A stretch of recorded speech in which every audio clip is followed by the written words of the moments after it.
안녕하세요. 저는 30대 후반 주부입니다. 결혼한 지는 이제 8년 정도 됐어요. 오늘은 저희 시댁 식구들, 그리고 제게 있었던 엄청난 행운에 대해서 이야기할까 하는데요. 그러려면 먼저 저희 시댁 식구에 대한 소개가 좀 있어야 할 것 같습니다. 저희 시댁은 시아버지가 일찍 돌아가시고 시어머니께서 아들 셋을 혼자 키워내셨어요. 제가 시집 올 때 큰 아주버님이 남편보다 8살, 작은 아주버님이 남편보다 5살이 많았습니다. 네, 저희 신랑이 막내예요. 보통 이런 집안이라고 하면 막내가 굉장히 사랑받으면서 자랐을 것 같은데 저희 신랑은 그러지 않았다고 하더라고요. 매일 형들에게 혼나고 맞고 그랬다고요. 큰 아주버님은 원래부터 공부에는 영 재능이 없으셔서 고등학교를 졸업하자마자 건설회사에 취직해 지금은 현장 관리 일을 하고 계십니다. 작은 아주버님은 공부를 아주 잘하셔서 좋은 대학을 나오셨습니다. 그래서 지금은 대기업에서 일하고 계세요. 임원이 되기 위해 밤낮으로 엄청 노력하신다고 들었습니다. 저희 남편은 그저 그런 전문대를 나와서 취직이 안 되다가 현재는 자동차 정비소에 다니고 있어요. 뭐 빠듯한 살림이지만 남편이 손재주가 괜찮은지 여기저기 데려가려는 곳이 많아서 나름 먹고 살만 합니다. 시댁 식구들은 1년에 2번 모여요. 추석 때 한 번, 설날 때 한 번 말이죠. 제가 시어머니 댁에서 제일 가까이 살고 있어서 저는 한 달에 한두 번 정도는 찾아가 뵙는 것 같네요. 그럴 때마다 너희 손윗동서들은 1년에 딱 2번 오고 전화도 안 한다 이러시며 섭섭해 하시더라고요. 저희 시어머니는 이제 곧 팔순이세요. 요즘 팔순이면 다들 많이 할머니 할아버지 같지도 않은데 저희 시어머니는 젊어서 안 해본 일이 없이 고생을 너무 많이 하셔서 그런가 또래 다른 어르신들보다 더 빨리 늙으신 것 같더라고요. 저도 아들만 둘이 있거든요. 그래서 아들 셋을 여자 혼자 키운다는 게 얼마나 힘든 일인지 잘 알고 있습니다. 그렇기에 어머님이 안쓰러웠던 적이 한두 번이 아닙니다. 그렇게 키워낸 아들들이 평소에는 연락도 한 번 없으니 당연히 서운할 만 하시죠. 그래서 제가 남편에게 종종 말해요. 당신이라도 잘해. 나야 잘하지, 언제나. 더 잘해. 자주 찾아뵙고 요즘 부쩍 우울해하시는 것 같아. 노인 우울증이라고 들어보셨나요? 노인분들이 걸리시는 우울증인데 젊은 사람들과 다른 점은 나이가 든 어르신들은 이 증상이 치매로 연결되는 경우도 종종 있다고들 하더라고요. 물론 어머님은 아직 그런 기미가 보이시진 않지만 그래도 걱정이 되어서 저희라도 자주 찾아뵙자 그렇게 말했었습니다. 그래서 일주일에 한 번씩 찾아뵙고 외식도 하고 아들들도 자주 데려갔어요. 날이 좋으면 드라이브도 가고 어머님이랑 둘이 쇼핑도 가고 말이죠. 제 노력을 알아주셨는지 어쨌는지 어머님 기분이 점점 좋아지는 게 느껴져서 저도 너무 뿌듯했습니다. 하지만 저희의 이런 노력을 하루아침에 물거품으로 만든 일이 있었어요. 1년에 2번 모인다는 그 명절 중 하루인 추석이었습니다. 2월쯤 설에 보고 마지막이었으니 거의 7개월이 넘는 시간 만에 보는 거였거든요. 근데 큰집, 중간집 둘 다 손주들을 다 안 데리고 왔더라고요.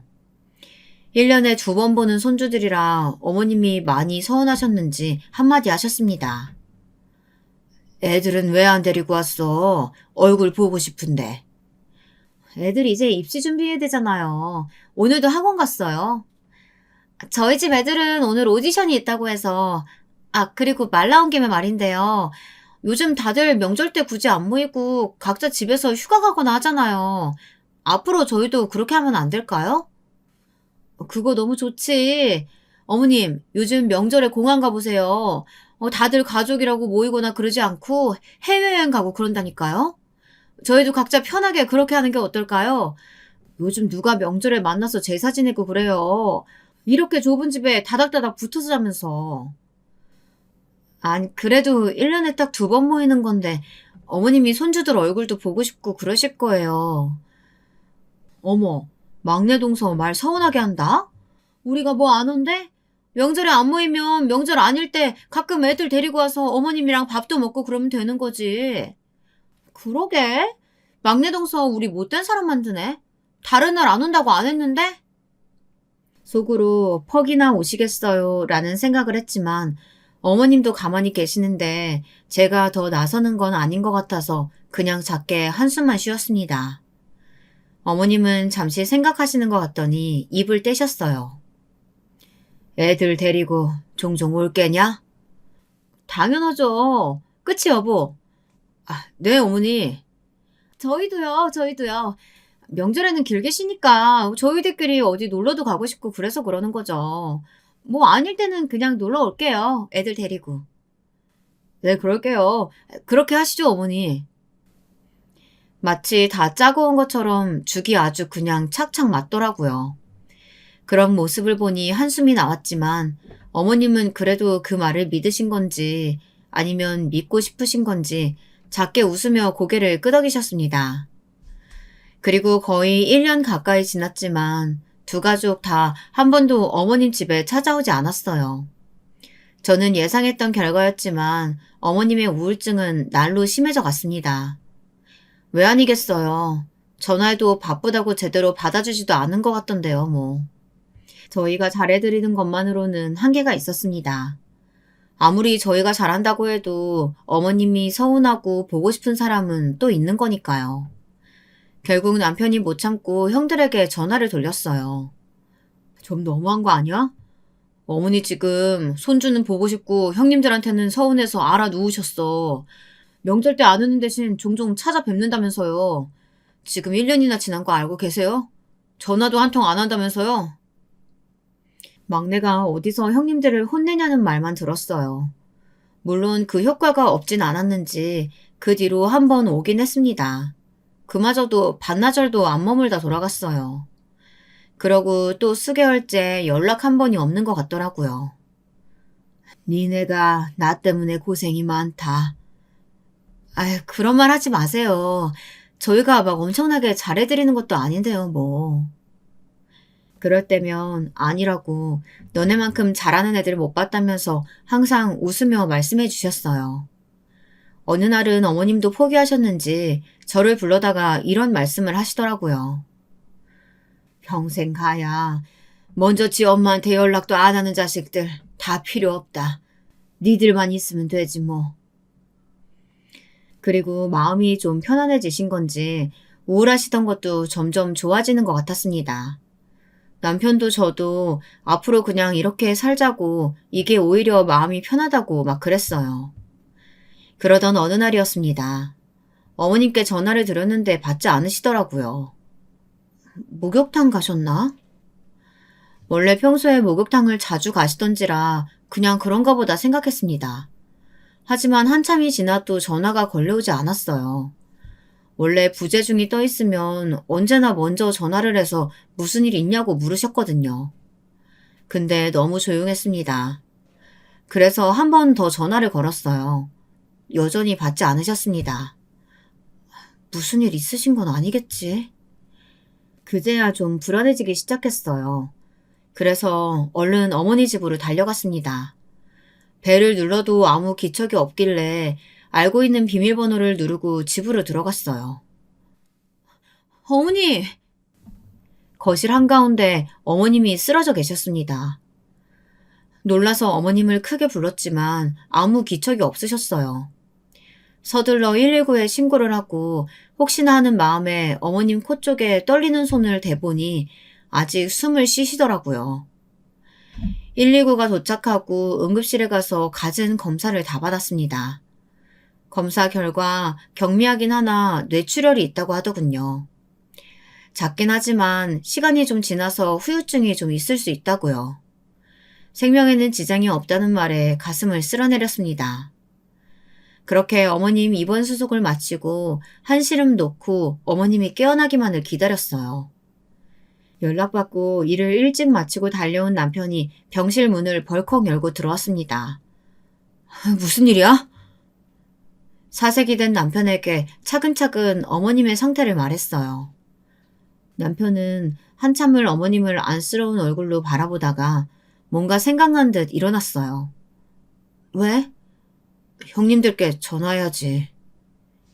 그리고는 밖으로 나가서 한참을 통화하더군요. 이게 그렇게 오래 통화할 일인가 싶었지만 어머님 상태를 자세히 설명하나 보다 했습니다.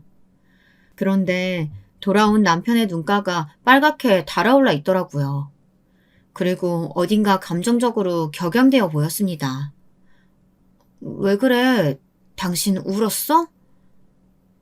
제 물음에도 대답을 하지 못하고 남편은 한참을 감정을 추스리는 듯 했어요. 그리고는 말해주더라고요. 한참을 듣던 형님들이 그러면 괜찮으신 거 아니냐고 가봐야 하냐 그랬다는 겁니다. 그래서 지금 그게 무슨 소리냐고 어머님이 잘못되실 뻔했다니까 하고 화를 냈더니 결과적으로 괜찮으신 거 아니냐고 그러면서 귀찮은 티를 팍팍 냈다네요.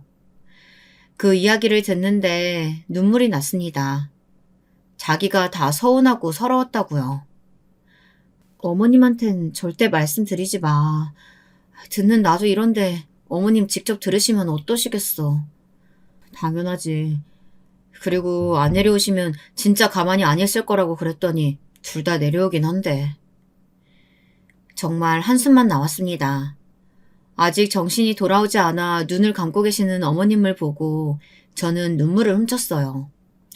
어머님이 깨어나시고 다음날 형님들 두 부부가 내려왔어요. 어머님 어떠세요? 괜찮으세요? 그래, 괜찮다. 많이 그러신 건 아닌가 봐요. 하루 만에 깨어나시고. 저희도 다 알아보시고요. 다행이에요. 그러게요. 뇌출혈이라 그래서 후유증 심하면 어떡하나 걱정했는데. 그때 어머님을 봐주셨던 담당 선생님이 들어오셨습니다. 그리고는 어머님 상태를 말씀해 주셨어요. 아이고, 자식분들이 다 내려오셨나 보네요. 다행이다. 다 있는 곳에서 말씀드리는 게 나을 것 같네요. 어머님 다 괜찮으시죠? 다행히 다른 곳은 지장이 하나도 없는데 뇌에서 운동신경을 관할하는 부분에 문제가 좀 생겼어요. 그래서요? 아마 걸음 걸으시는 게 좀 불편하실 겁니다. 팔에도 당분간 힘은 없으실 텐데 이건 뭐 훈련하면 금방 돌아오긴 할 텐데요. 다리는 아마 계속 불편하실 거예요. 그 말에 큰 동서와 둘째 동서의 얼굴이 확 붓더군요. 혼자 지내신 게 안 될 거라는 말씀이신가요? 훅 들어온 큰 동서의 질문에 의사 선생님이 움찔 놀라신 게 보였습니다. 이내 평정심을 되찾으시고 말을 이으셨어요. 네, 혼자서는 못 지내세요. 이제 뭐 재활 열심히 받으시면 나중에 혹시나 모를 일이긴 하지만 고령이시고 또 그냥도 다리에 힘이 없어질 시기라서 재활도 힘들 거고 한다고 해도 집에서 갑자기 넘어지시거나 하는 일 생겨서 사고로 이어질 확률도 높아요. 그 말에 표정을 숨길 생각도 하지 않고 큰 동서와 작은 동서가 표정이 확 굳더라고요. 아마 상황상 자기들 둘 중에 한 명이 모셔야 한다고 생각했을 겁니다. 저희가 가까이 살고 어머님을 자주 보살펴 드렸지만 저희는 사실 어머님께 유산 상속을 하나도 받지 못했거든요. 어머님 앞으로 되어 있는 선산을 판돈을 큰 아주버님네와 작은 아주버님네가 나눠 가지셨습니다. 그러면서 저희에게 이렇게 말씀하셨어요. 어머님 지금 사시는 집은 돌아가시면 네가 가져가. 어차피 나중에 어머님은 우리 둘 중에 하나가 모실 텐데 우리가 제일 많이 가져가는 게 낫지 않겠어? 남편이 정말 착해서 넘어갔지만 다른 집안 같았으면 들고 일어났을 거예요. 그 선산은 10억이 넘는 돈이었고 어머님이 지금 사시는 집은 1억이 채 되지 않았거든요. 지방에 있는 작은 아파트라서요. 그때 분명 본인들이 해놓은 말이 있으니 차마 저희에게 모시라는 말은 못할 게 뻔했고 그러면 둘 중 하나였습니다. 그래서 그 이야기를 듣자마자 동서 둘의 표정이 확 굳은 겁니다. 다 알고 있는 이야기니까요. 적극적으로 동조하기도 했고요. 기력이 없으신 어머님은 잠시 눈을 붙이셨어요. 그 앞에서 참담한 얼굴로 앉아있던 큰 동서와 둘째 동서가 작은 소리로 대화를 나누기 시작했습니다. 먼저 입을 뗀 건 둘째 동서였어요. 형님이 모셔야죠. 둘째 동서의 그 말에 큰 동서의 표정이 확 굳었어요. 그리고는 정말 정색하는 표정과 말투로 둘째 동서에게 말했습니다. 우리가 왜? 그때 1억 더 가져가셨잖아요. 6대 4 비율이었던 거 잊으셨어요? 그건 우리가 어머님을 모신다는 약속을 하고 받아온 게 아니라 큰아들이라서 더 받은 거잖아. 법적으로도 큰아들 상속분이 제일 높으니까. 그러니까요. 법적으로 왜 큰아들 상속분이 제일 높겠어요. 그게 다 부모님 모시고 살라고 그런 거인 거 모르세요? 그게 그런 거라고 어디 적혀 있어? 그리고 그렇게 따지면 큰도련님만 우리 집안에서 4년대 대학 나왔잖아. 지금 그 얘기가 여기서 왜 나와요? 왜 나오냐니? 어머님한테 제일 많이 받아간 자식이니까 하는 거 아니야. 우리 남편은 고등학교 졸업하자마자 일해서 집안에 도움도 됐는데 큰도련님은 학비 다 받아가면서 공부해가지고 지금 그 좋은 회사 다니는 거 아니야. 동서 말대로 제일 받아간 게 많은 사람이 모시는 거면 그건 당연히 큰도련님 아니야? 목소리가 점점 더 커지는 게 느껴졌습니다. 혹시나 어머님이 깨실까 어머님을 봤더니 여전히 눈을 감고 계시더라고요. 다행이라고 생각하고 얼른 두 분을 말렸습니다. 나가서 하세요. 여기 어머님 주무세요, 지금. 하지만 감정이 격앙된 두 사람은 제 그런 말 따위는 들리지 않는 듯 했습니다. 지금 쪼잔하게 그런 거 하나하나 다 따지시는 거예요? 쪼잔? 먼저 더 받아갔다고 모시라고 한 게 누군데? 그래서 똑같이 나도 말한 거잖아. 더 받아간 건 큰도련님이 맞으니까. 목소리가 더 커지고 있었어요. 다시 한번 말려야 할 것 같아서 입을 때렸는데 형수님들이라 아무 말도 못하고 있었던 남편이 한마디 하더라고요. 어머님 주무시니까 제발 좀 나가서 하세요. 네? 너는 나이도 어린 게 따박따박 형님이랑 형수님들한테 요즘 진짜 기어오른다. 어? 큰 아주버님이 남편을 향해 뭐라고 하더군요. 정말 기가 막힌 상황이었어요. 어머님 안 모시겠다는 이야기를 어머님 주무시는 옆에서 하고 있는데 나가서 하랬다고 버릇없는 막내 소리를 듣고 있어야 한다는 게 말이죠. 그 와중에도 큰 동서와 둘째 동서는 멈추지 않았어요. 아무튼 우리는 못 모셔. 집에서 살림만 하시는 분이 뭐가 그렇게 바쁜 일이 있다고 못 모셔요. 우리 애들 수험생이잖아. 그리고 뭐? 집에서 살림만? 그래. 너는 뭐 대단한 일 하냐? 고작 동네 주민센터 공무원인 주제에 누가 보면 대단한 일 하나 하겠어. 지금 말 다 하셨어요? 요양원은 어때요? 큰 아주버님의 그 말에 동서 두 분이 말을 멈추더군요. 어머, 우리가 그 생각을 못했네.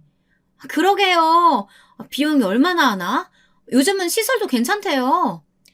다리가 불편하셔서 아마 좀 들긴 할 거야. 그럼 그것도 6대 4로 해요. 뭐? 그런 것까지 이렇게 따져야겠어? 뭐든 공평해야 하잖아요. 이게 진짜. 제가 도저히 못 참고 둘 사이에 섰어요.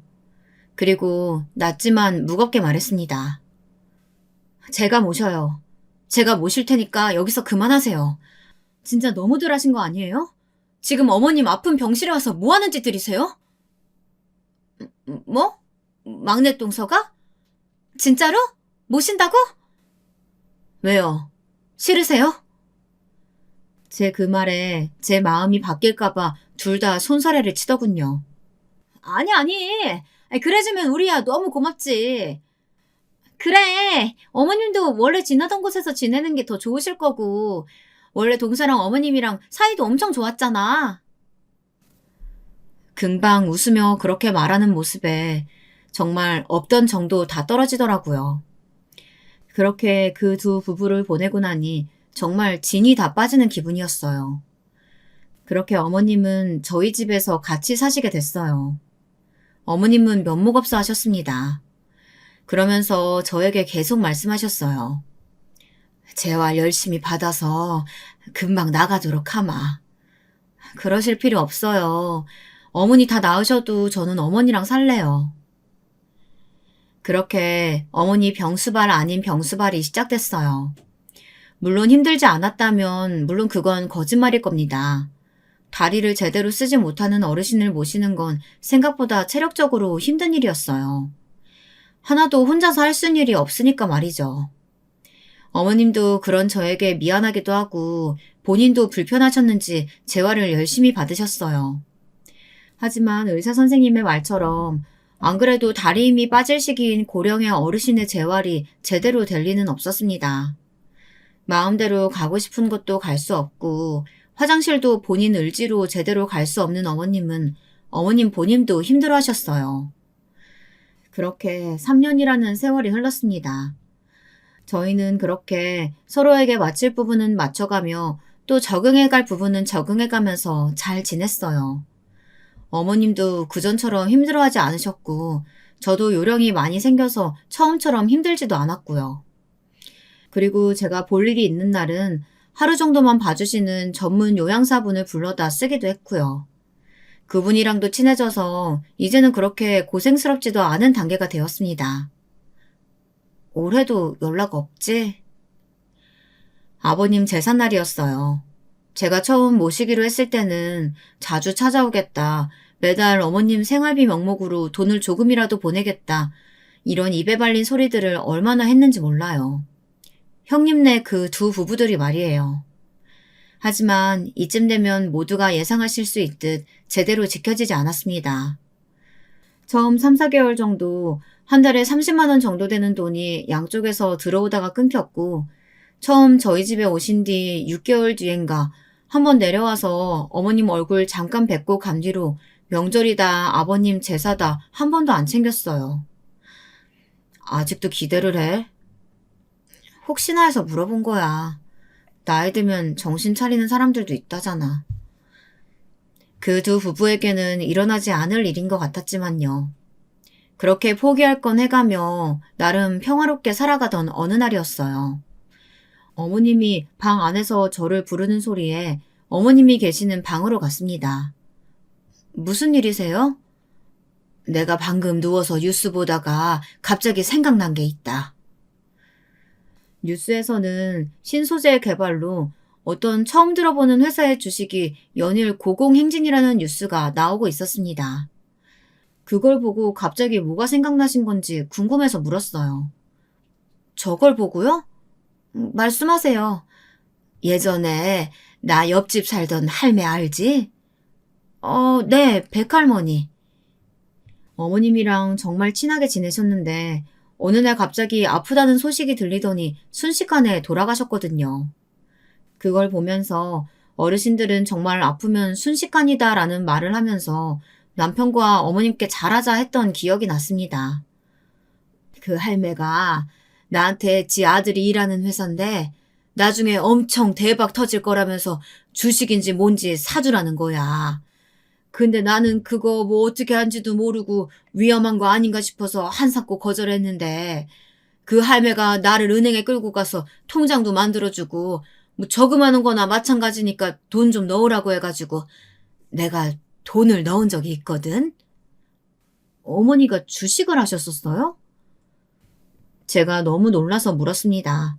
정말 상상도 못했던 일이었거든요. 한 것도 아니지. 그냥 얼마 넣어놓고 잊어버리고 있으면 나중에 엄청 많이 벌 수 있을 거라고. 아들이 그랬다고 그냥 잊고 있으랬으니까. 그래서 그냥 잊고 있었는데 지금 뉴스 나오는 저 회사가 그 회사인 것 같단 말이요. 네? 제가 다시 뉴스를 봤어요. 연일 상한가. 대체 얼마까지 뛸지 축축도 안 돼. 이런 이야기들이 나오는 걸 들었습니다. 그 회사는 저도 아는 회사였어요. 요즘 사회적으로 이슈였거든요. 물론 주식이 엄청 올라서 말입니다. 저 회사가 맞았던 것 같은데 통장을 어디다 뒀는지도 기억이 안 나네. 저는 설마 하는 마음도 들었고 비슷한 이름의 회사들이 많으니 어머님이 착각하신 걸 수도 있으니 천천히 알아보자고 했습니다. 하지만 어머님은 지금 알아봐야겠다 하셨습니다. 그래서 은행 문이 닫기 전에 서둘러 은행을 향했어요. 그리고 거기서 어머님 계좌를 조회했습니다. 놀랍게도 어머님 앞으로 주식 계좌가 있었고 어머님이 돈을 넣어둔 회사는 그 회사가 맞았어요. 은행원이 눈을 동그랗게 뜨고 묻더군요. 거의 초창기에 넣으신 돈이네요? 한 주에 1,200원 할 때부터. 어떻게 하시고 넣어두신 거예요? 친구 아들내미 회사라 친구가 나중에 오른다고 투자하라고 해서. 그 친구분한테 집 한 채는 사줘야겠는데요? 그 친구는 지금 죽고 없는디. 근데 집 한 채라니 그 정도로 올랐어? 어머님이 그때 1,200원에 5,000주를 사셨네요. 600만 원에요. 근데 지금 이게 한 주에 38만 원이에요. 38만 원. 600만 원이 19억 됐어요, 지금. 그 말에 저와 시어머니 둘 다 벙쪘습니다. 네? 19억이요? 잘못 본 거 아니요? 은행원이 숫자를 어떻게 잘못 봐요. 그리고 어머니, 이거 50만 원까지 간다니까 아직은 팔지 마시고요. 상황 좀 보다가 파세요. 집으로 돌아오는 내내 얼떨떨한 기분이 들었습니다. 19억이라뇨. 600만 원이 19억이라니. 상상도 해본 적 없는 돈이라 현실감이 없었습니다. 니들이 착하게 살아서 복 받나 보다. 어머님의 그 말에 정신이 반쯤 돌아와서 물었어요.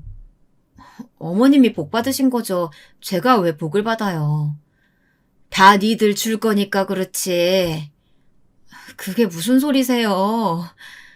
그때 선산 첫째, 둘째 준 걸 나는 아직도 자다가 벌떡벌떡 일어날 만큼 후회한다. 꿈에 애들 아빠도 나왔어. 그걸 막내 주지 왜 망할 놈의 자식들 줬다고 말이야. 그러면서 몇 번이고 같은 말을 반복하셨어요. 다 니들 줄 거다 하시면서 말이에요. 집에 와서 남편에게 말했더니 정말 놀라서 자빠지더라고요. 당연하죠. 상상이나 했던 일이었겠어요. 뉴스와 그 은행원의 말대로 그 주식은 가만뒀더니 한 주당 50만 원이 넘더라고요. 26억이었습니다. 26억이요. 어머님이 이제 찾자고 하셔서 은행에 전액을 다 찾으러 갔어요. 하루 정도 있어야 돈이 들어온다고 하더라고요. 어머님은 다음날 돈이 들어오자마자 26억 전액을 저희 남편의 계좌로 송금했습니다. 이걸 다 저를 주신다고요? 어머님 쓰실 건 두시지. 나는 하루 종일 집에 누워있는데 돈이 뭐가 필요하냐. 그리고 먹고 싶은 거 하고 싶은 건 이미 우리 며느리가 다 잘해주는데 내 앞으로 된 재산은 하나도 안 남겨놓고 죽을 거다. 그래야 그 망할 놈의 자식들 앞으로 가는 게 하나도 없지. 그래도 형님들이 알면 가만 안 있을 텐데. 혹여나 니들 형들한테 한 푼도 줄 생각하지 마라. 너는 그거 네 형들한테 주는 게 나한테 불효하는 거야. 알겠어? 저희 남편도 마음이 참 약하거든요. 그랬더니 어머니가 그러시더라고요. 야야, 너 저기 가서 종이랑 볼펜 좀 가지고 오너라. 뭘 하시려나 싶어서 보니 어머님은 남편에게 각서를 받고 있었습니다. 그리고 본인도 유언장을 쓰셨어요. 형들에게 한 푼도 주지 말라는 내용이었습니다.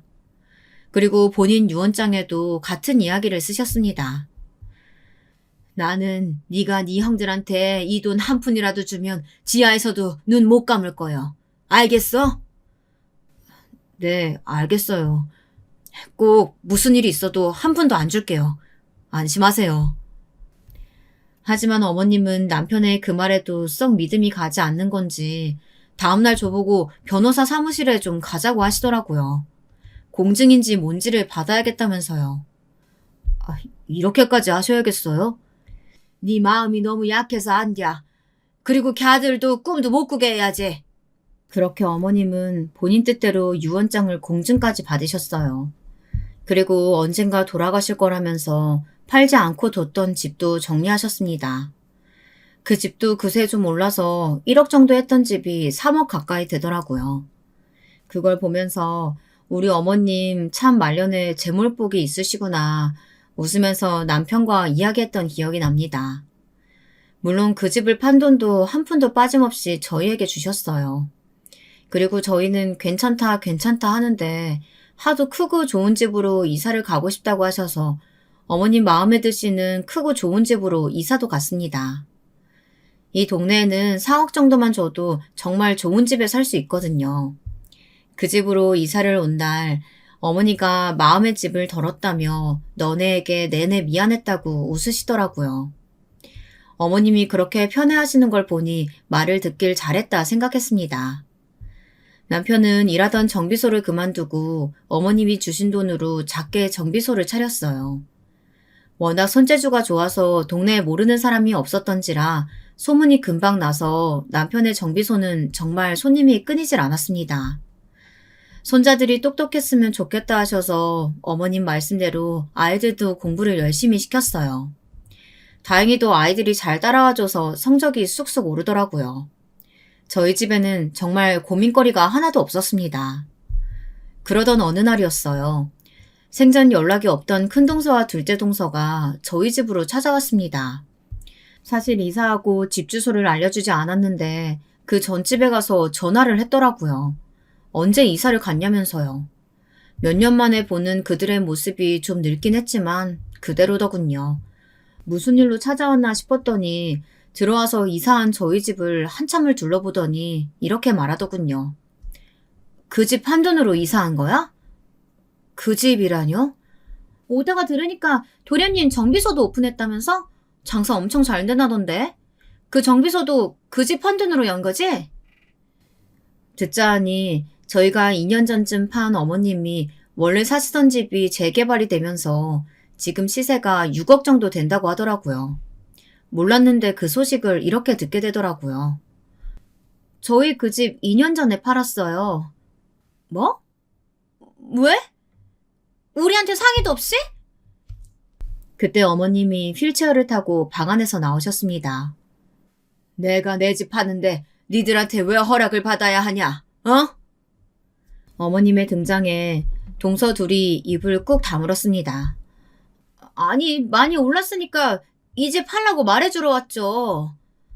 지금 팔았으면 6억인데. 그래도 그때도 좀 올라서 3억 가까이 받고 팔았어요. 제 말에 아깝다는 듯 동서들이 한숨을 쉬더라고요. 저는 의문이었습니다. 그걸 왜 본인들이 아까워하는지 말이에요. 곧 그 의도를 파악할 수 있었지만 말입니다. 그걸 왜 두 분이서 아까워하세요? 아니, 팔면 그거는 어머니 유산이니까 우리랑도 나눠야 하니까 그렇지. 정말 너무 말도 안 되게 뻔뻔하죠. 진짜 어이가 없더라고요. 그 집 저희 주신다면서요. 그건 1억 정도일 때 이야기고 3억도 못 받고 팔았다니까 뭐 나눌 건 없겠네, 비율상으론. 그렇겠네요. 그거 막내 동서네 다 해 그럼. 선심 쓰듯 그렇게 하는 말에 진짜 헛웃음이 나왔습니다. 어이가 없는 건 저뿐만은 아니더군요. 아니 어머님은 정말 화가 많이 나셨습니다. 제가 평생 본 어머님 중에 제일 화난 모습이셨어요. 이것들이 지금 제정신인게냐? 어머님의 그 말에 동서 둘이 놀라서 어머님을 보더라고요. 니들이 뭔데? 내가 얘들한테 준 돈 선심을 쓰는 척을 해? 시엠이 아프다는 한마디에 요양원 보내니 뭐니 하면서 싸운 거 내가 못 들었을 줄 아냐? 몇 년 동안 얼굴 한번 비춘 적 전화 한 번 한 적도 없더니 그 집 올랐다는 말에 쪼르르 한다르며 내려와가지고 아픈 시엠이 몇 년째 모시고 사는 막내 동서한테 뭐 하는 짓이야 이게? 저는 그 말을 어머님이 들었다는 거에 놀랐고 동서 둘은 어머님의 처음 보는 모습에 상당히 놀란 듯 보였습니다. 니들이 인간이야? 어? 아니 어머님 그게 아니고요. 저희도 바빠서. 그 몇 년 동안 매일매일 바빠서 전화 한 통도 할 시간이 없었냐? 어? 이 버러지 같은 것들. 안 나가? 어? 그렇게 동서 둘은 쫓겨나듯 집을 나갔어요. 동서 둘이 돌아간 뒤 저는 어머님을 보고 그건 또 언제 들으셨냐면서 울먹였습니다. 그 말 들으셨어요? 너 마음 쓰라고 한 말 아니니까 마음 쓰지 말거라. 이제는 다 됐다. 어머님은 오히려 그런 저를 달래주셨어요.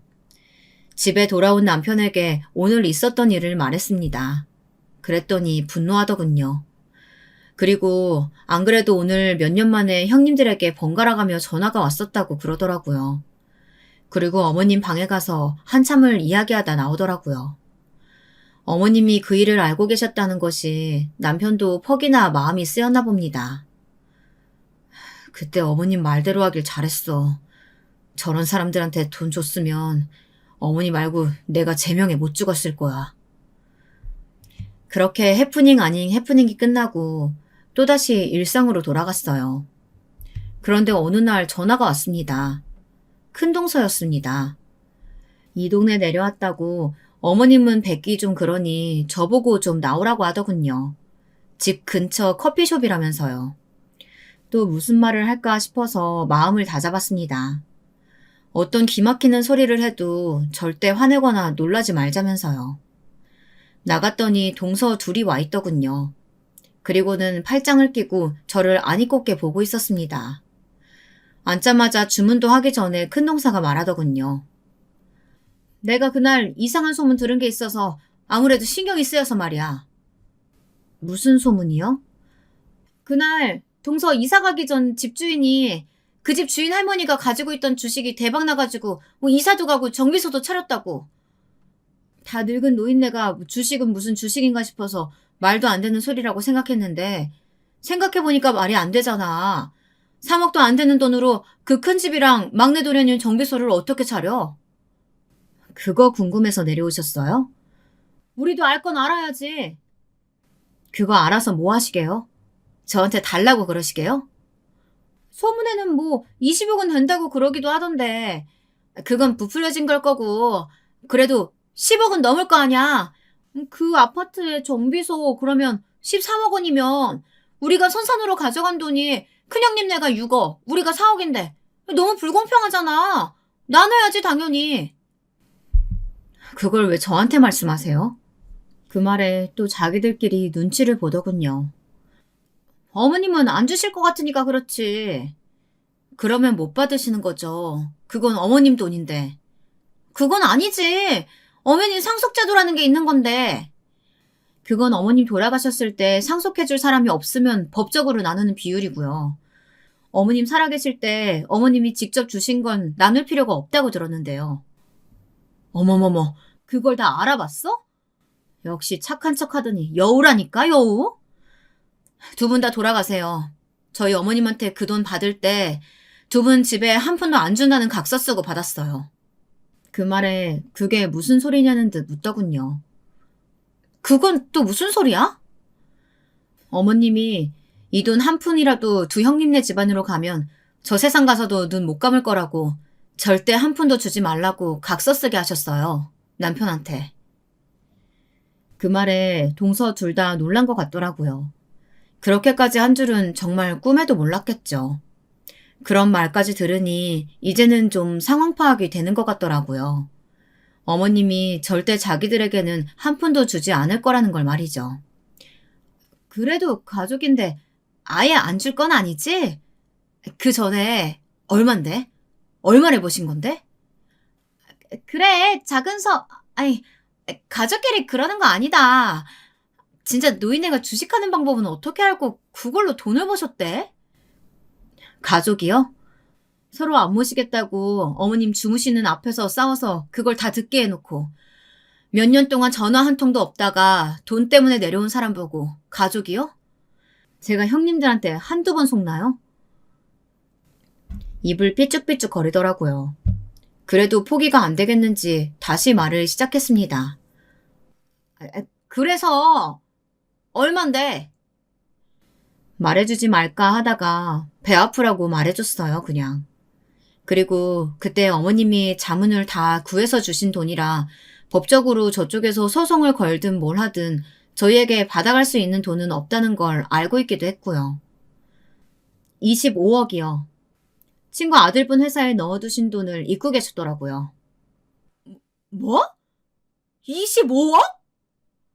경악으로 입을 쩍 벌리고 있는 두 사람을 내버려두고 커피숍을 떴어요.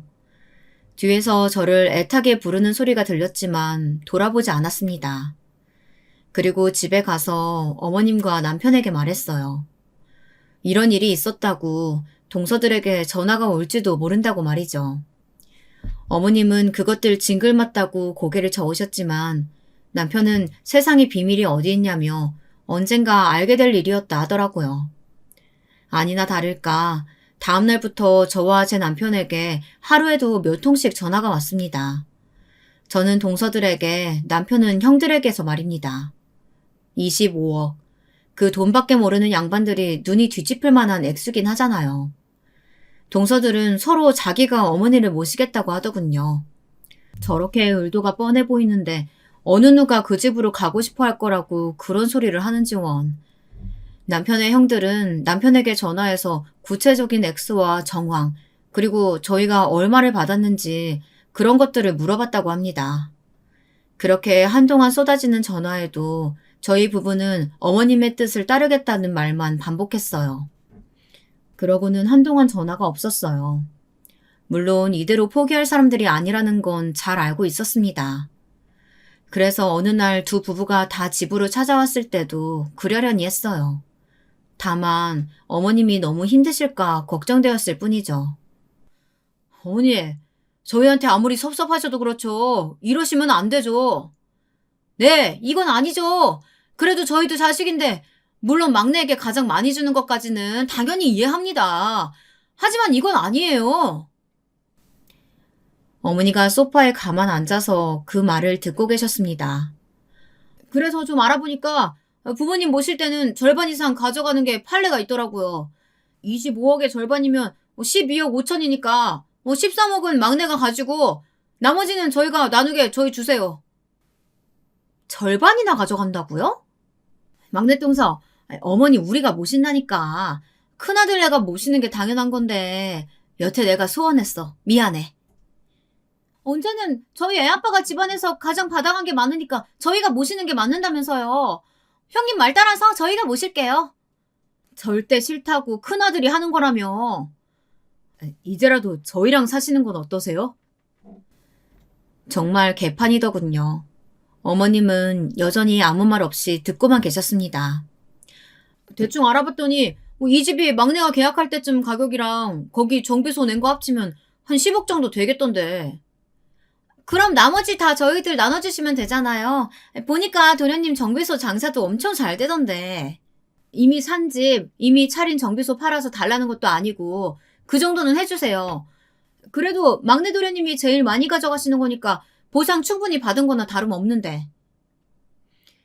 가만히 듣자 하니까 저희가 무슨 보상 바라고 어머님 모시고 살겠다고 하는 것 같아서 더 이상 참지 못하고 한마디 하려던 찰나였습니다.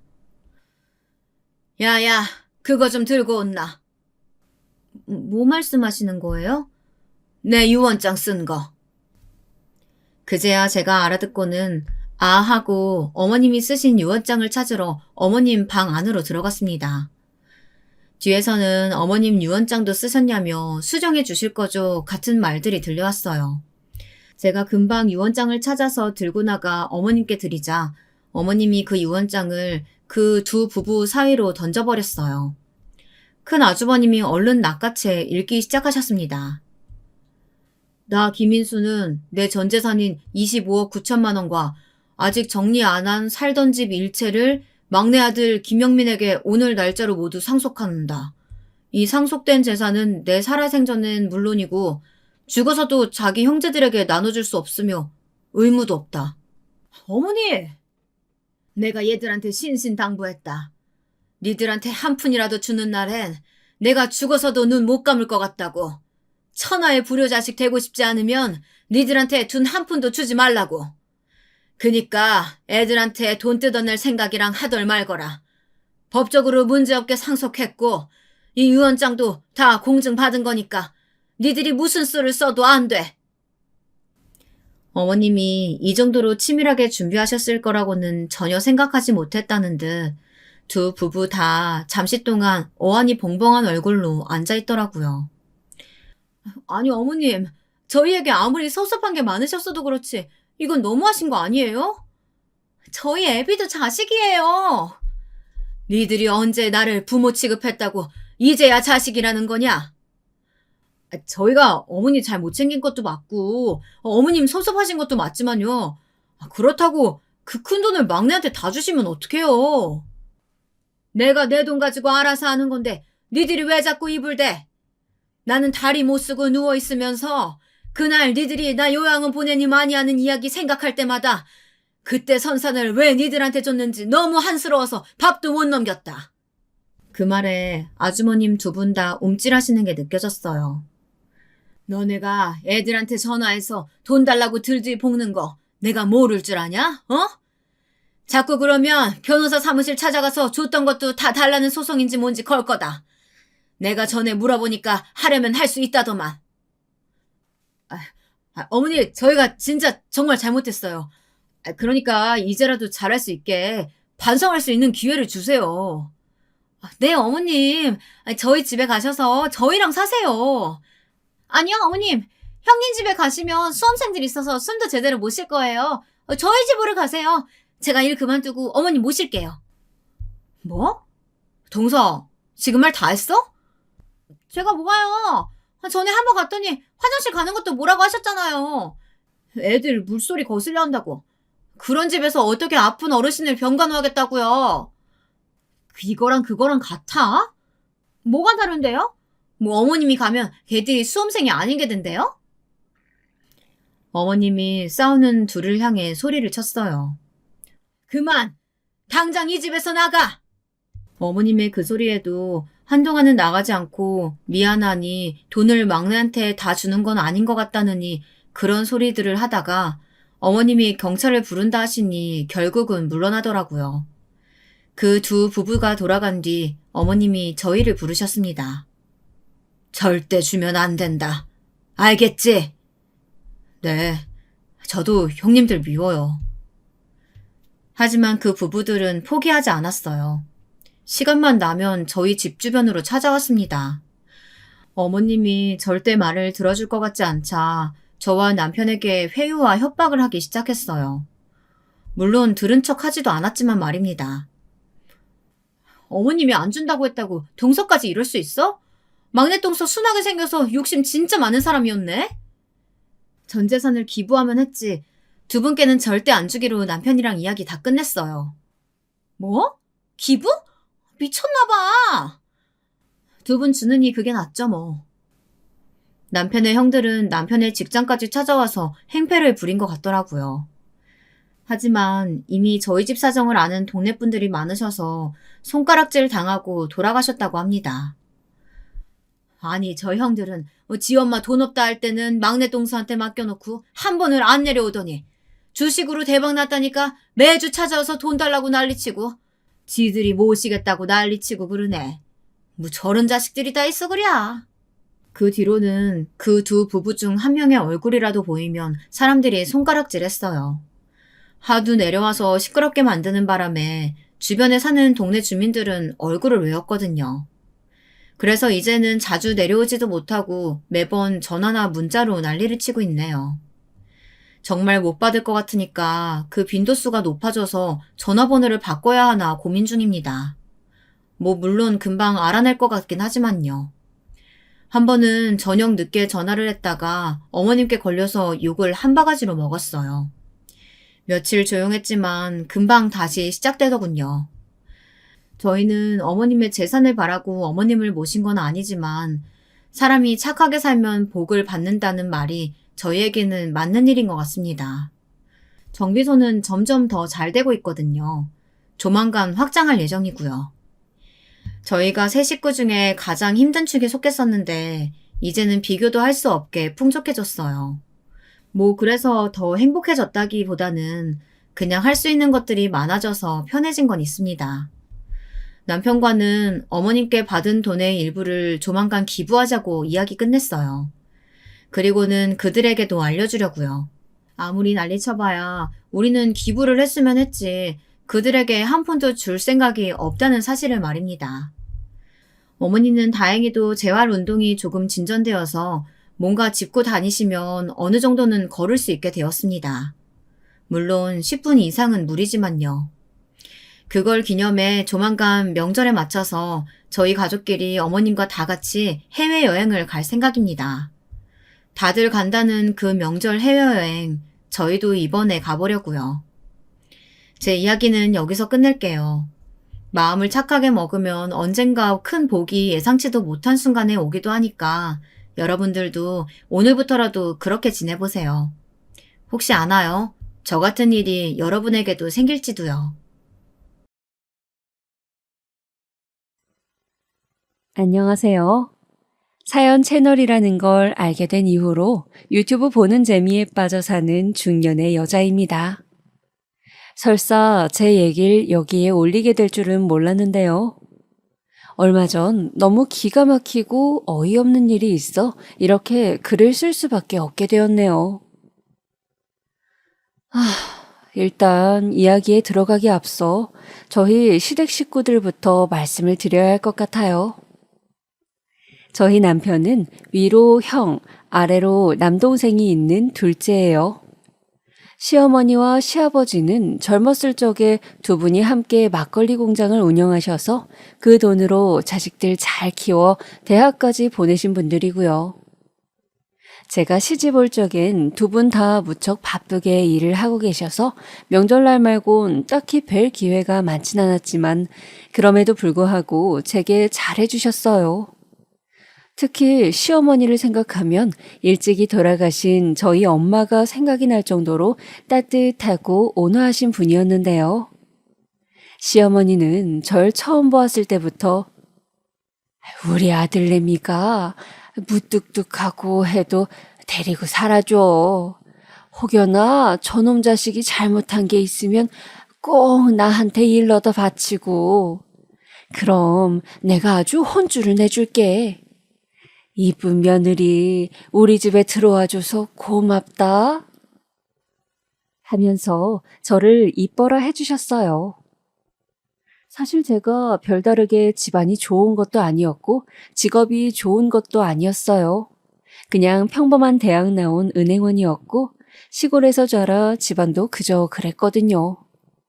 하지만 시부모님은 저를 참 많이 아껴주셨고 해마다 농작물 들이며 막걸리며 건강식품이며 좋은 것들을 보내주시면서 우리 며느리 늘 건강해라 고맙다 하곤 말씀하시곤 했어요. 저는 이런 시부모님의 정성이 늘 감사했죠. 그래서 그런지 남편이 조금 무심하다 싶을 때도 시부모님에게 괜히 투정을 부리거나 하며 그 시기를 지나오곤 했어요.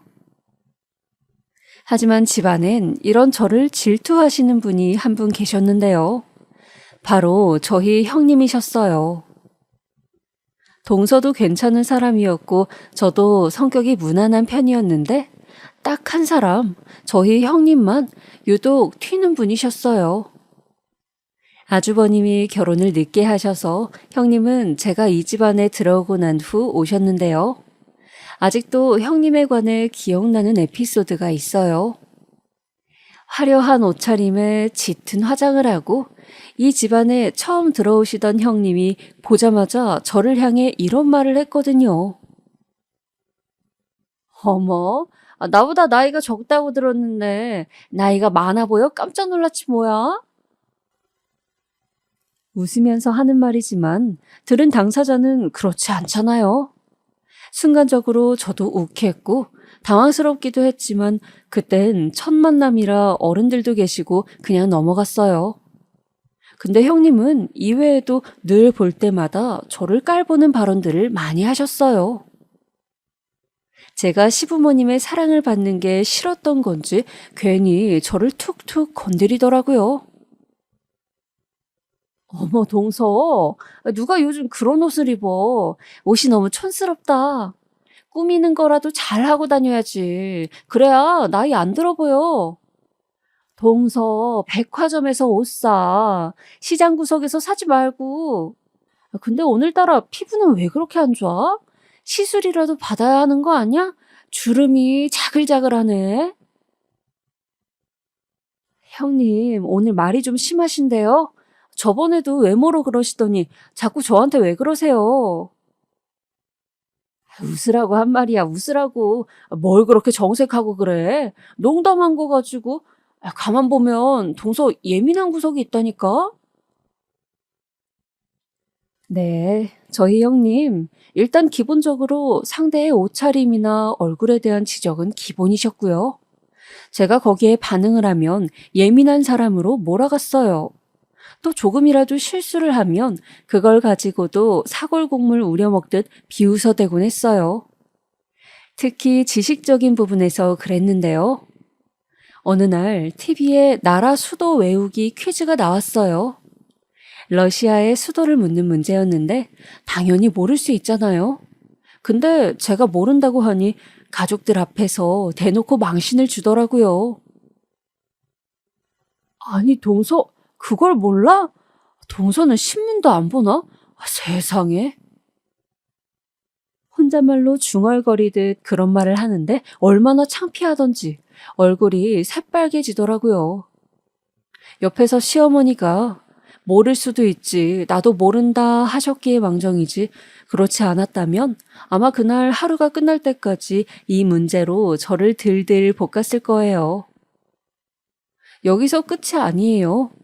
거기다 어찌나 자기 자랑은 심하던지 정말 옆에서 듣다가 귀 따가워 죽을 뻔한 적이 한두 번이 아니었어요.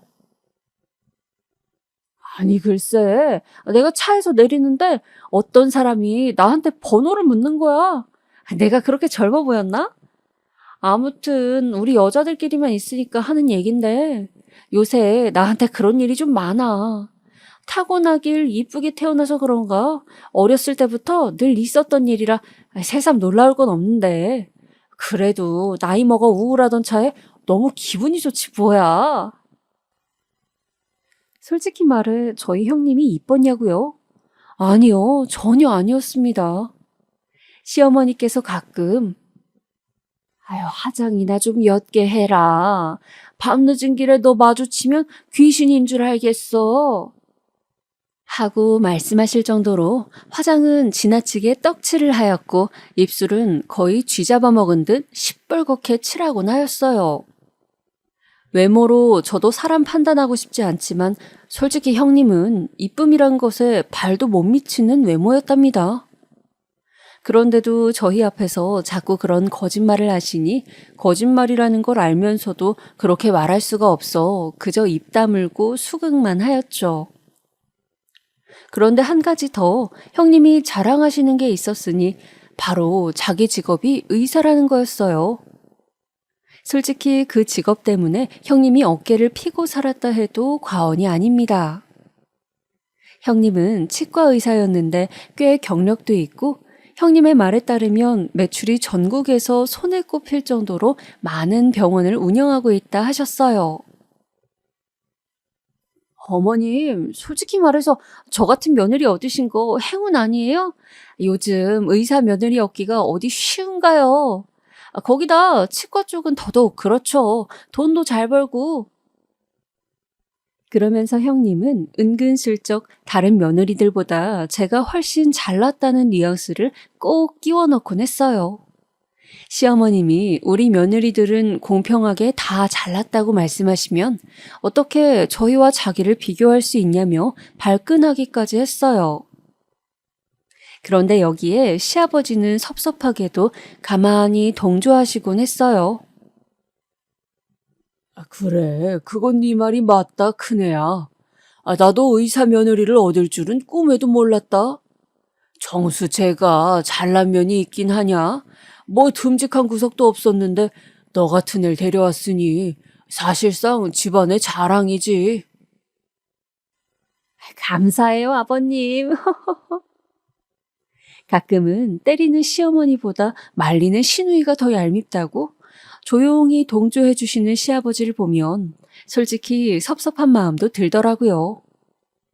시아버지는 의사 며느리가 좋긴 좋으신지 형님이 하시는 말이면 다 유식하다고 잘 배운 며느리라 치켜 세우고 어느 때부턴 형님이 딱히 저희 일손을 돕지 않아도 뭐라 하지 않으시더라고요. 저희 편을 들어주시는 건 오로지 시어머니 뿐이었죠.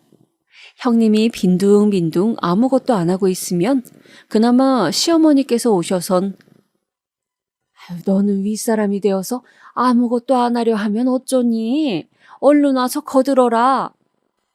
라고 호통을 치셨고 그러면 형님은 불만 가득한 표정으로 밀린 설거지를 하기 위해 고무장갑을 끼곤 했거든요. 그러다 어느 날은 제가 형님이 아주버님과 뒤에서 하는 말까지 듣게 되었어요. 여보, 나 정말 시댁 오기 싫어 죽겠어. 다른 집에선 의사 며느리라고 대접해주고 얼마나 난리인데 내가 왜 이런 곳에 와 푸대접을 받아야 돼? 나 제대로 된 대접 받고 싶단 말이야. 오늘 냄새나는 고무장갑 끼고 몇 시간을 일했는지 알아? 미안해, 자기야. 내가 엄마한테 말해서 앞으로 너 일 시키지 말라 할게. 알았지? 그러니까 화 풀어. 정말 속에서부터 욕짓거리가 올라오는 걸 겨우 참았어요. 그리고 실제로 아주버님은 어머님에게 쪼르르 달려가서 저 사람이 요즘 일도 바쁘고 스트레스가 많아 몸이 아프니 명절날 와도 가만히 냅두라고 일 시키지 말라는 말을 전달했다고 하더라고요. 와서 일해봤자 고작 설거지 한두 시간 하면서 말이에요. 부엌에 들어와 빼꼼 얼굴 비추고 나가는 게 다이면서 어이가 없었습니다.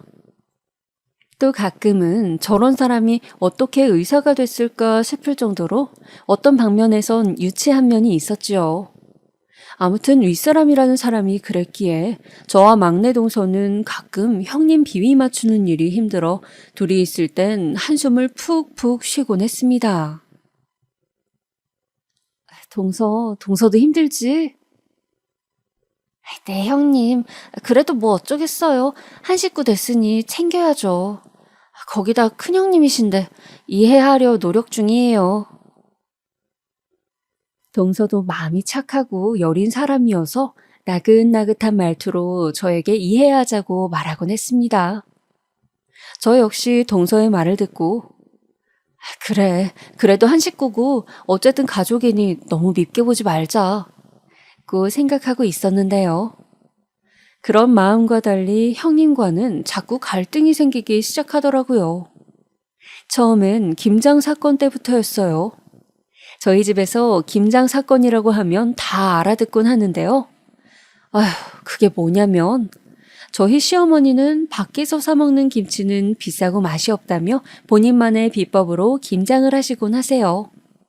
어머님 김치가 워낙 맛있기도 하고 혼자 하시기에도 많은 양이어서 형님이 들어오시기 전엔 저와 동서가 번갈아 가며 도와드리곤 했어요.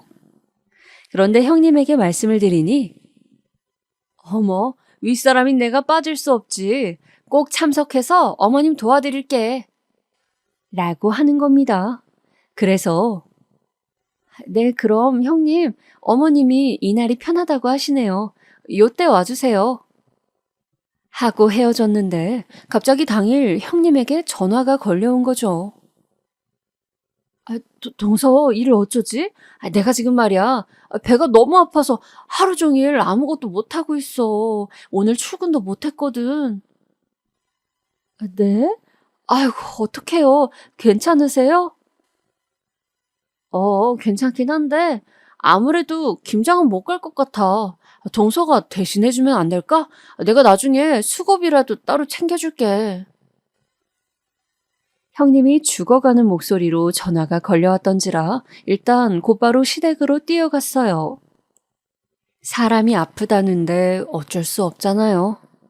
저도 그 전날까지 감기 몸살로 고생한 터라 몸이 좋지는 않았지만 그래도 어머님 혼자 하게 둘 수는 없어 열심히 김치 속을 바르고 어깨가 빠질 것 같은 몸으로 집에 돌아와 애들 저녁상을 또 차려주었어요.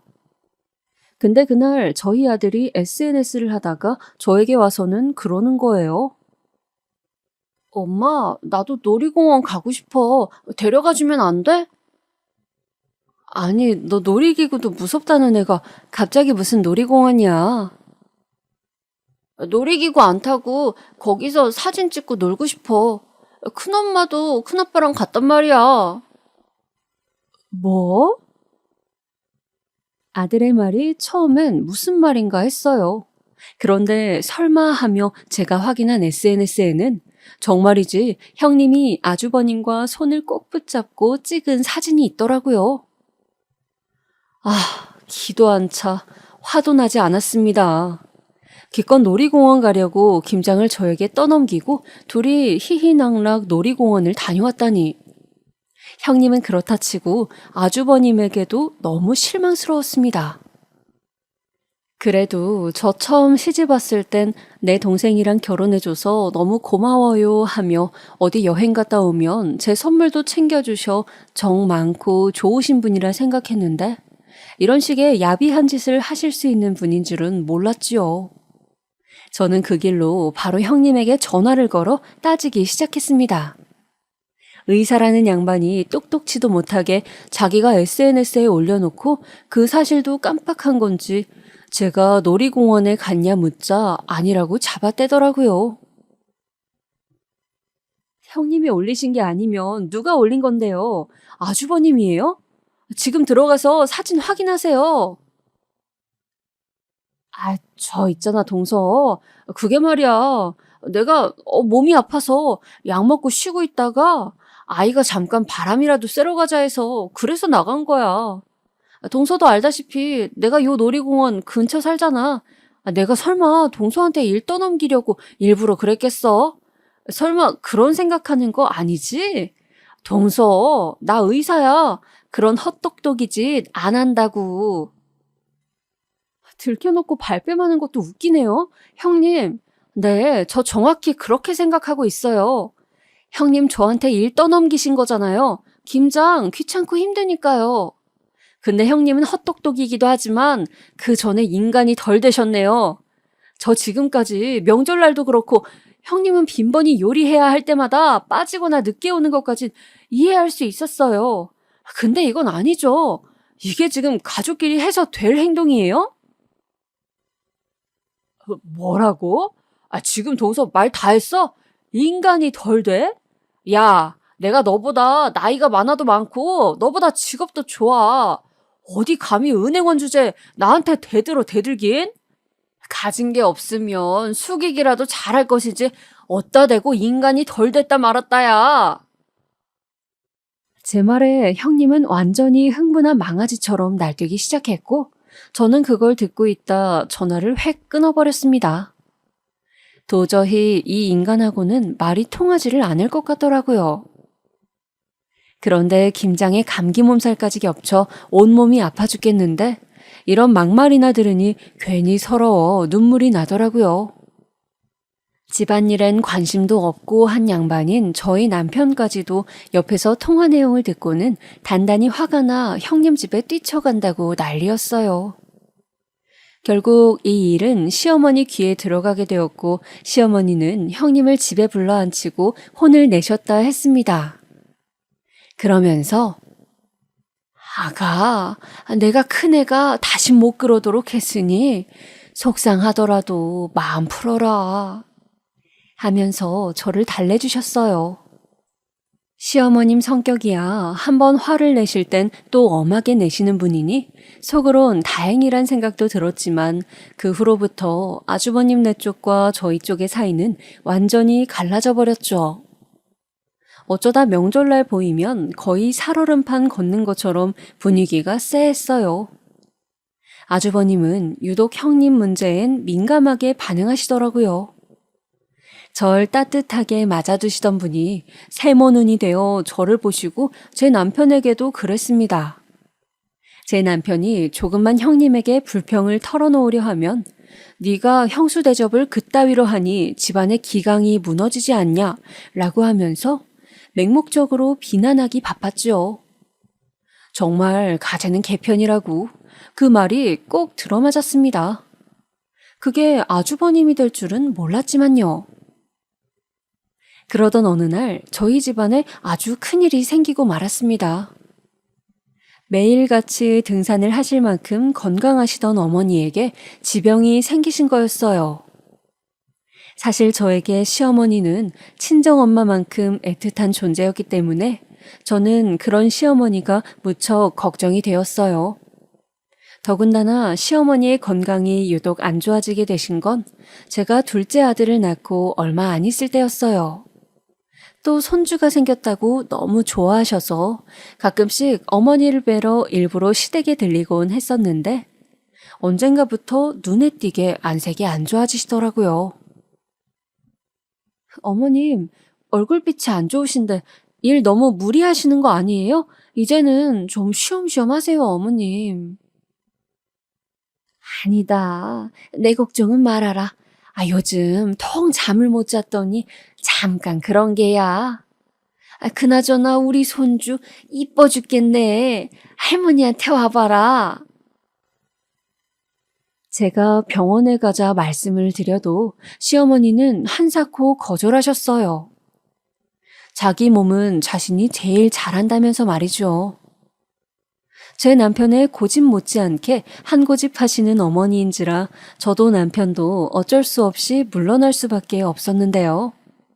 그러던 어느 날 새벽 시아버지로부터 전화 한 통을 받게 되었어요. 아버님은 주체할 수 없을 정도로 흐느끼고 계셨어요. 얘들아, 얼른 와라. 여기 병원인데 네 엄마가... 말을 잇지 못하는 시아버지에게 남편이 겨우 물어 병원에 도착했지만 더 없이 충격적인 소식에 저희는 할 말을 잃었어요. 시어머니는 암세포가 너무 많이 전이되어 손을 쓸 수가 없는 상태라 하더라고요. 얼마나 가슴이 아팠는지. 사실 시어머니 나이가 많지 않았기에 이렇게까지 될 거라 생각도 못했는데 불현듯 시어머니께서 주신 잔정들이 생각나 저도 모르게 왈칵 눈물을 쏟고 말았습니다. 그리고 내가 조금이라도 일찍 병원을 끌고 갔으면 어땠을까 하는 생각을 하게 되었어요. 저도 둘째 낳고 키우느라 정신이 없어 어머님을 잘 챙겨드리지 못했기에 그 생각이 제 발목을 끝없이 붙잡았습니다. 허나 마지막 가는 길까지 어머님을 보살펴드려야 했기에 정신을 붙잡았고 동서와 상의한 끝에 우리가 번갈아 가며 보살피기로 했어요. 어머님 마지막 가는 길 저희가 직접 간호해드리고 싶었고 아버님한테만 어머니를 맡겨놓을 수 없었으니까요. 하지만 역시나 그 사이에서 형님은 한 발 물러나더라고요. 동서들도 알잖아. 내가 한가한 사람이 아닌 거. 나도 어떻게든 일을 빼고 싶긴 한데 진료라는 게 환자와의 약속이다 보니 어쩔 수가 없네. 미안해. 대신 수고 좀 해줘. 그래도 동서들이 있으니 내가 마음이 다 놓이네. 나중에 밥 한번 살게. 네, 알겠어요. 편한 대로 하세요, 형님. 간호 맡길 테니 밥 한 번 산다는 게 말이나 되나요? 하지만 형님이나 아주버님이나 둘 다 어머님을 돌볼 거란 기대는 전혀 하지 않았기 때문에 어떠한 감흥도 없었어요. 마지막까지 어머님은 저희 곁에 머물고 싶어 하시는 것 같았어요. 의식이 흐릿해져 제 얼굴을 못 알아보실 때도 있었지만 가끔씩 아가씨 이쁘게도 생겼네 하며 제 손을 따뜻하게 부여잡으시곤 했으니까요. 허나 시어머니는 오래 살지 못하셨어요. 차라리 어쩌면 그 편이 낫겠다 싶을 정도로 마지막 즈음엔 통증으로 고통스러워 하셨기 때문에 저도 시어머니가 눈을 감으신 날엔 그저 어머니께서 하늘로 올라가 편히 안식을 취하기만을 바라였습니다. 그리고 겨우겨우 눈물을 참으며 장례 절차를 밟아나갔죠. 저나 남편이나 마음이 힘들고 아픈 건 매한가지였지만 어머님이 살아생전 나 죽는 날 너무 울지 말라고 하던 유언 같은 말씀이 있으셨고 또 조문객들 챙겨야 했기에 간신히 참고 있었어요. 그런데 사람이 살다 보니 이런 일을 겪을 수 있나라고 생각할 만큼 정말이지 참을 수 없는 일이 생기더라고요. 장례식장에서 며칠 밤을 새며 조용히 어머님을 보내고 있던 와중 잠깐 얼굴이라도 씻기 위해 화장실을 가게 되었는데요. 누군가 화장실 칸에서 통화를 하고 있더라고요. 바로 귀가 기울여졌던 것이 형님 목소리였어요. 말했잖아. 나 시어머니 장례식장이라고. 얼른 집에 가고 싶어 죽겠어. 며칠 동안 머리도 못 감고 도대체 이게 무슨 짓인지. 그 노인네 골골대진 않았어도 마지막엔 나랑 그 일을 얼마나 힘들게 했다고. 윗사람이 모범을 보여야 한다나 그런 꼰대 같은 소리나 하면서 말이야. 거기다 내가 말했나? 나한테는 동서한테 김장시켰다고 얼마나 소리를 질렀는지 몰라. 내가 그 생각만 하면 화딱지가 나서 아주 자다가도 벌떡 눈이 떠져. 아무튼 장례식장에서 할 소리는 아니지만 어머님 가시니 이제야 마음이 놓이는 것 같기도 하네. 근데 어머님 유산이나 이런 문제는 어떻게 되는 건지 모르겠네. 우리 자식들이 미리 알아야 하지 않나? 남편한테 들어보니까 어머님 유산이 꽤 상당하다 하던데 당연히 받아내야지. 그리고 우리가 장남 쪽인데 당연히 떨어지지 않겠어? 그 순간 저는 너무 화가 나 참지 못하고 옆에 놓여져 있던 대걸레를 들어 칸에서 나오는 형님 얼굴에 쑤셔 넣어버리고 말았어요. 네가 사람이냐? 너가 사람이면 이러면 안 되지. 너는 금수만도 못한 년이야. 내가 이 정도에서 끝낸 걸 감사하게 여겨. 어머님 보내는 엄숙한 자리니까 이 정도로 끝내는 거야. 저는 거의 이성이 반쯤 나가 고래고래 소리를 질렀고 저에게 대걸레 세례를 당한 형님은 그 자리에서 울면서 밖으로 뛰쳐나갔습니다. 나중에 저는 씩씩거리며 다시 영정사진 앞으로 돌아왔지만 진정이 되지 않아 한참을 밖에서 분을 시켜야 했어요. 나중에 가족들 모두 제 입에서 형님이 무슨 말을 했는지 듣고 난 후엔 저와 똑같이 기함을 했죠. 어머님이 돌아가시고 형님과 아주버님은 그 이후 거의 인연을 끊다시피 살았어요. 아주버님까지 자기 부모와 인연을 끊은 이유는 아마도 형님의 입김이 셌던 듯해요. 제가 동서에게 그런 짓까지 당했는데 어떻게 한 얼굴 마주보고 앉아있을 수 있겠어요? 전 죄송한데 그렇게 못하겠어요. 저희는 당분간 따로 찾아뵐게요. 그래, 알겠다. 니들 마음대로 해라. 나도 장례식장에서 그딴 말 하는 며느리나 장남이나 꼴도 보기 싫다. 네, 기가 막히게도 형님이 대놓고 아버님 앞에서 선언 비스무리하게 하더라고요. 아버님은 어머님을 떠나보내신 후 기운이 별로 없으셨던지라 평소 같으면 형님에게 한마디 했을 텐데 말도 못하셨고요. 그렇게 가족은 해체되었고 저희도 그쪽도 서로 연락하는 일이 없었습니다. 솔직히 제 입장에선 차라리 그게 마음이 편했어요. 어머님 장례식 날 그 인간이 한 짓만 생각하면 정말 두 눈이 뒤집힐 것 같았으니까요. 그렇게 연락이 끊긴 채 살면서 저도 두 아들을 키워내고 남편은 남편대로 가장으로서의 역할을 하면서 시간이 흘렀습니다. 그 사이 아버님도 완전히 공장 운영에선 손을 떼시고 편히 집에서 쉬고 계셨지요. 그런데 나이가 나이이다 보니 건강하던 아버님이 조금씩 늙어가시는 게 눈에 보이더라고요. 난 괜찮다. 요즘엔 동네 사람들끼리 운동하는 모임도 들었다. 거기서 사람들끼리 모여 막걸리도 한잔하고 그래. 얼마나 좋은지 몰라? 자식들에게 티를 내진 않으시려 했지만 제 눈을 속일 순 없었죠. 찾아뵐 때마다 저희의 만남을 반가워하시고 저희가 갈 때면 유독 쓸쓸해하시는 게 느껴졌어요. 특히나 아버님 연세도 있다 보니 곰곰이 생각하던 끝에 제가 남편에게 먼저 제안을 하게 됐습니다. 여보 있잖아. 우리 슬슬 아버님을 모시고 사는 게 어때? 우리 아버지를? 나는 괜찮은데 당신 괜찮겠어? 당시 제 나이가 40 중반이었고 저희 아버님 나이가 70이셨으니 아무리 100세 시대라 해도 많다면 많은 나이였어요. 아무리 운동이다 뭐다 하여 젊었을 때 다져놓은 몸이라 할지라도 세월 앞에선 장사 없잖아요. 그래서 제가 먼저 남편에게 제안하게 됐고 남편은 이내 못 이기는 척 그러자 했어요. 대신 저에게 고맙다며 당신 같은 마누라를 어디서 얻었는지 모르겠다고 듣기 쑥스러운 칭찬을 마구 해주더군요. 어쨌든 아버님을 집에 모시고 나니 저도 마음이 편안했어요.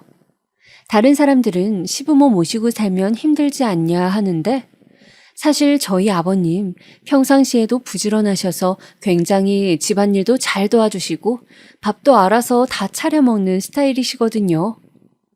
몸은 불편하지만 오랫동안 일을 해온 세월이 있으셔서 그런가 아버님께선 얹혀 사는 게 미안하다고 뭐라도 해주시려 했어요. 그리고 제가 좋아하는 과자가 있었는데 그 과자까지 저를 위해 챙겨주시면서 저만 먹으라고 말씀을 하시곤 했죠. 저도 아들 다 키워놓고 조금 쓸쓸하던 찰나였는데 그런 아버님과 오순도순 같이 사니 사람 살맛 나고 참 좋았더랍니다. 그런데 왜 불행은 항상 사람의 그림자처럼 따라다니는 걸까요? 늘 이대로 소소한 행복을 기대하며 살 줄 알았던 저에게도 그런 불행이 닥치고 말았네요. 아버님이 증세를 보이셨던 건 제 아들이 할아버지에게 맛있는 과일을 사드리겠다고 모시고 나갔을 때였어요. 저는 아들과 아버님이 오면 같이 먹을 저녁상을 차리고 있었고요. 근데 시아버님과 대형마트를 간 아들에게서 갑자기 연락이 온 겁니다. 엄마 어떡해요? 할아버지가 없어졌어요. 마트를 다 뒤졌는데도 할아버지가 없어요. 뭐? 이런 일이 한 번도 없었던지라 저는 아들의 말에 너무 놀라 급히 마트로 뛰어갔고 아들과 함께 길거리로 나가 시아버님을 찾기 시작했어요. 허나 몇 시간이 지나도 아버님이 발견되지 않자 실종 신고를 해야 하는 게 아닌가 하는 생각이 차차 들었고 마음이 급해진 아들의 눈에서도 눈물이 흘렀어요. 그렇게 저는 아들을 집에 보내고 경찰서에 가 상황을 설명하기 위해 문을 열었을 때였습니다. 갑자기 핸드폰 진동 소리가 요란하게 울리더라고요. 발신자를 확인해 보니 아들이었어요. 무슨 일이야? 엄마 지금 경찰서인데. 엄마, 할아버지 집에 있어요. 집에 계셨다고? 네. 근데 엄마, 할아버지 상태가 좀 이상해요. 여기서 말씀드리긴 그렇고 집에 와서 설명드릴게요. 저는 일단 놀랐지만 아들의 말에 부랴부랴 집으로 뛰어갔어요.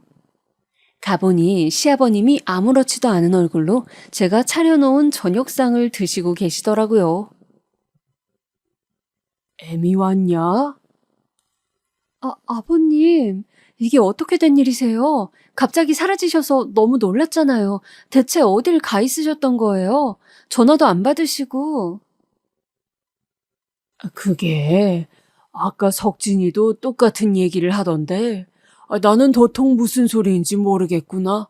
석진이 말론 내가 얘랑 마트에 갔다 하던데 기억이 나질 않아. 네? 기억이 안 나신다고요? 그제야 저는 아들의 말이 무슨 말인지를 알게 되었고 이 일을 남편에게도 얘기하게 되었어요. 남편도 퍽 걱정이 되었는지 다음날 바로 아버님을 병원에 데려가자고 말하더군요. 그리고 저는 아버님을 데리고 병원에 가 여러 가지 검사를 하게 되었어요. 그중엔 치매 검사도 같이 진행을 하게 되었는데요. 남편의 말이 아버님께서 요즘 깜빡깜빡 하시는 횟수가 전에 비해 많이 늘어났다는 거예요. 그런 말을 들으니 저도 덜컥 겁이 나 떨리는 마음으로 검사 결과를 기다리게 되었어요. 예상하셨겠지만 저희 아버님께선 치매이셨어요. 많이 진행된 상황은 아니지만 앞으로 꾸준히 약을 먹으며 관리를 해야 하는데 저나 남편이나 마음이 무거웠죠. 얘들아, 미안하구나. 짐을 더 얹기 싫구나. 나 그냥 요양원에 보내다오. 아버님께선 자기를 보살펴주고 있었던 것에 대해서도 이미 미안함을 느끼고 있으셨기에 저희에게 요양원에 가겠다고 말씀하셨어요. 하지만 그럴 수 있나요? 다름 아닌 아버님인데. 어머님이건 아버님이건 제게 친정부모나 다를 바 없었어요. 저는 일단 제 손이 닿을 수 있는 곳까지 아버님을 보살피겠다고 남편에게도 말했고 남편도 회사를 쉬어가며 저를 도왔습니다. 솔직히 말해 치매 걸린 아버님을 보살피는 건 쉽지 않았어요. 아버님은 상태가 빠르게 안 좋아지셨으니까요. 어느 날은 갑자기 반찬이 맵고 짜다며 반찬을 제 쪽으로 던진 적도 있었고, 손주 얼굴을 알아보지 못해 이 사람 누구야? 누군데 내 집에 들어오게 해? 라고 버럭 화를 내신 적도 있었고요. 순간순간 저도 아버님의 그런 모습에 당황하기도 하고 때론 두려움을 느끼기도 했어요. 시간이 지나자 저도 힘에 부쳤고 남편도 눈치를 채웠는지 저에게 먼저 말을 꺼내더라고요. 당신 할 만큼 했어. 나도 이런 말 꺼내긴 싫지만 아버지 이제 그만 요양병원에 보내드리자. 우리가 이렇게 집에서 간호하는 것보다 전문적인 시설에서 보호받는 게 아버지한테도 훨씬 나을 거야. 저는 그날 처음으로 꾹 참았던 눈물을 터뜨리고 말았어요. 버티고 버티었던 마음이 무너진 건지 아버님께 죄스럽기도 하고 요양병원이 정말 방법인가 하는 생각을 해나가다 결국은 남편 말대로 저도 몸이 안 좋아지면서 요양원을 알아보게 되었어요. 그래도 우리 아버님 최대한 시설 좋은 곳에서 모시고 싶어 여러 군데를 직접 다녀보았는데요. 그렇게 아버님에 대한 미련을 차곡차곡 접어가던 어느 날 정말 예상치 못한 사람이 저희 집 문을 두드렸습니다. 다름 아닌 아주 오래전에 보고 보지 못했던 형님과 아주버님이었어요. 당시 안 좋았던 기억이 너무 많아 오랜만에 보는 형님이지만 말이 곱게 나가지 않았어요. 근데 형님이 그 다음으로 내뱉은 말은 더없이 충격적이었어요. 사실은 이런 말하기 그렇지만 나 아버님 돌봐드리고 싶어서 왔어. 막내 동서한테 소식 들었거든. 아버님 치매시라고. 나도 그땐 참 어렸어. 내가 세상에서 제일 잘난 줄 알고 살아서 동서한테도 그렇고 어머님한테도 아버님한테도 못되게 굴었어. 그래서 해선 안 되는 말까지 했고. 미안해. 나도 그때만 생각하면 부끄럽고 죄책감 많이 들어. 그이나 나나 지난 세월 동안 많이 반성했어. 지금이라도 아버님 보살피면서 그 마음의 빚 갚고 싶어. 형님과 아주버님은 몇 시간이나 진지한 얼굴과 목소리로 설득이 나섰어요. 하지만 저는 못 믿었어요. 아무리 세월이 지났지만 이 사람들 본성을 아는데 사람 변하는 게 어디 쉬운가요? 근데 형님은 계속 눈물까지 글썽이며 제 손을 붙잡았어요. 한 번만 부탁할게, 동서. 어차피 아버님 상태가 많이 안 좋아지셔서 이제 요양원에 보낸다고 들었어. 차라리 요양원 보낼 거면 우리가 하게 해줘. 우리가 보살펴드릴게. 형님네 부부는 매일같이 와 저희에게 간곡하게 부탁했고 저나 남편은 그런 형님의 부탁에 마음이 조금씩 흔들렸습니다. 그러던 어느 날 아버님이 뒤에서 이 소리를 들었는지 아주버님의 목소리를 알아보시곤 버선발로 뛰어나오셔선 아이고 내 아들 왔구나 라고 말씀하시는 거예요. 아주버님은 내 아버지 저 왔습니다. 못난 불효자 왔어요 하며 흐느끼기 시작했고요. 그러면서 아버님은 자기를 데려가 달라고 우리 큰아들과 같이 살고 싶다 하셨지요. 참 난감했습니다. 결국 오랜 고민 끝에 남편이 먼저 제게 형님네에 맡기자고 말을 했고 저도 어렵게 동의를 했어요.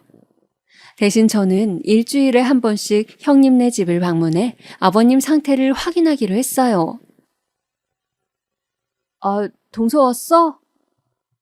형님은 제가 오면 그리 달가워하는 기색은 아니었지만 그래도 잘 맞아주었어요. 네, 아버님은 어때요? 간병인 아주머니가 있으셔서 다행이긴 한데 힘들긴 하네. 거기다 아버님이 거동도 못 하시니까. 확실히 형님은 힘들어 보이긴 했어요. 자기도 치매 걸린 노인을 보살피는 게 처음이라고도 하고요. 그런데도 형님이 안 하겠다는 소리는 곧 죽어도 안 하더라고요. 난 지금의 기회에 감사할 뿐이야, 동서.